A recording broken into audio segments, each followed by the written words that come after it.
अस्सलाम वालेकुम। अबरार रशीद आपकी खिदमत में एक मरतबा फिर हाजिर है। और आप अच्छी तरह जानते हैं कि जब कभी यूएई से हम देसी लोगों, ख़ास तौर पर पाकिस्तानी लोगों के हवाले से कोई अच्छी खबर सामने आती है तो मैं आपके साथ ज़रूर शेयर करता हूँ।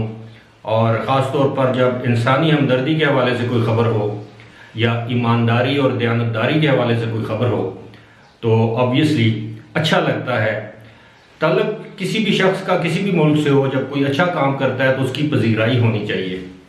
और आज की वीडियो बनाने का मकसद भी यही है कि बाकी लोगों को भी इस तरह के मामलात, इस तरह के कामों में दूसरों की तकलीफ करनी चाहिए। और ख़बर यह है, आपने टाइटल या थंबनेल पे देख ली होगी या पढ़ लिया होगा कि दुबई में एक टैक्सी ड्राइवर, आरटीए की टैक्सी नहीं बल्कि करीम के एक ड्राइवर को अपनी गाड़ी से 9 लाख दरम मिले, जबकि वो सवारी उतार चुका था और उसको मालूम भी नहीं था कि ये कौन सी सवारी है, किस जगह से ये बंदा आया है, किधर गया है।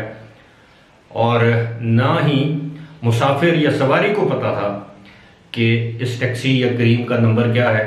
ज़ाहिर है पता तो चल जाता है कि जब आपने करीम मंगवाई हो टेलीफोन पर कॉल करके, लेकिन इस शख्स ने जिसका नाम बताया गया है इरफान रफ़ीक, वल्दे मोहम्मद रफ़ीक, अब इसकी नेशनैलिटी का नहीं बताया गया। यकीनन ये इसका ताल्लुक या पाकिस्तान से होगा या इंडिया से होगा या बांग्लादेश से होगा, मुमकिन है अफगानिस्तान से हो, लेकिन इस तरह के नाम ज़्यादातर हमारे यहाँ के लोगों के ही होते हैं।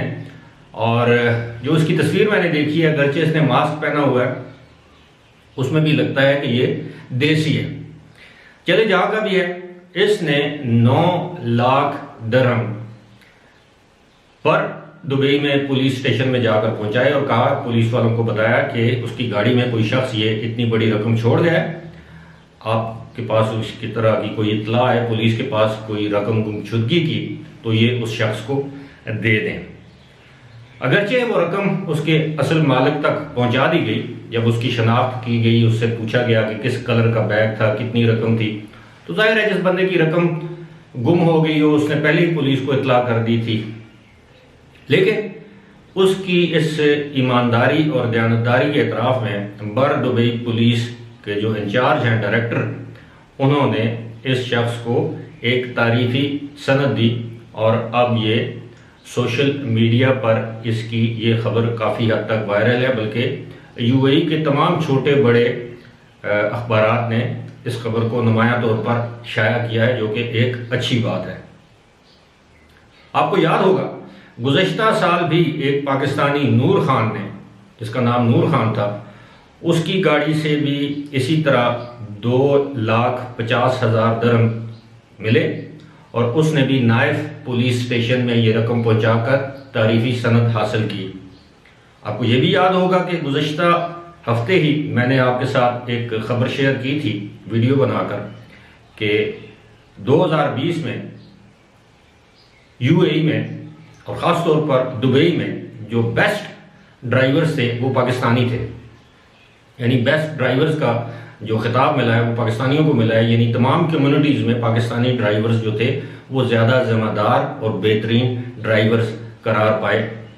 अब इस हवाले से कुछ जब मेरे कमेंट्स आम थे तो कुछ मेरे इंडियन व्यूअर्स ने बड़े अजीब व गरीब किस्म के कमेंट दिए, और ऐसे कमेंट्स के जिनको मैं दोहरा नहीं सकता। अगरचे वो कमेंट मैं पढ़ सकता हूँ, वो पब्लिक की नज़र में नहीं आते, वो खुद ही ब्लॉक हो जाते हैं। और यही वजह है कि इस तरह की लव और बेबुनियाद बातों की वजह से मैंने अपने कमेंट्स को ऑफ कर दिया है, क्योंकि मेरा फैमिली चैनल है, मैं नहीं चाहता कि इस पर कोई इस तरह की बातें की जाएं, यानी गालिम गलोच वगैरह। मैं हमेशा हर नेशनैलिटी की के लोगों की इज़्ज़त करता हूँ, लेकिन ये है कि बाज़ लोग होते हैं, मैं सिर्फ इंडियंस को ब्लेम नहीं कर रहा, कुछ पाकिस्तानी भी इस तरह के गंदे कमेंट्स कर देते हैं। और हर नेशनैलिटी जहाँ पे भी मेरी ज़बान उर्दू बोली और समझी जाती है, वहाँ के लोग जो हैं वो इस तरह के, लेकिन ये मेरा ख्याल है आधे % भी लोग नहीं होंगे। लेकिन हमें ये अपने अंदर ये जज्बा पैदा करना चाहिए कि कोई अच्छा काम करे तो उसकी तारीफ़ की जाए, उसका ताल्लुक किसी भी नेशनैलिटी से हो, ताकि दूसरे लोगों को इससे दूसरे लोगों के लिए ये ऐसा शख्स मिसाल बन जाए और दूसरे लोग उसकी तकलीद करें। अब इस शख्स का ताल्लुक चाहे किसी भी मुल्क से हो, जिसकी मैं बात कर रहा हूँ इरफान रफीक की, लेकिन आज उसका सर कितना बुलंद हो गया होगा फख्र से। आज वो अपने आप पर फख्र कर रहा होगा, अपनी नेशनैलिटी पर, अपनी कौमियत पर फख्र कर रहा होगा, जहाँ का भी वो है। और मैं भी चाहूँगा कि इस तरह के जो लोग हैं, अगर आप किसी को जानते हैं, किसी ने कोई ऐसा कारनामा सर अंजाम दिया है, तो आप भी ऐसे लोगों की तशहीर करें अपनी कम्युनिटी में, अपने दोस्त अहबाब से, ताकि दूसरे लोग इससे अच्छा सबक सीखें और इस तरह के जो मामलात हैं, ऐसा ना हो कि लालच की गर्ज में। अब ये शख्स भी तो टैक्सी चला रहा था, उसको लालच भी आ सकती थी, मुमकिन है वो लालच की वजह से पैसे रख लेता, लेकिन अल्टीमेटली पकड़ा जाता। इस तरह के भी वाकयात हुए। कुछ लोगों ने रकम हजम करने की कोशिश की, लेकिन वो हजम नहीं कर सके, उल्टा उनको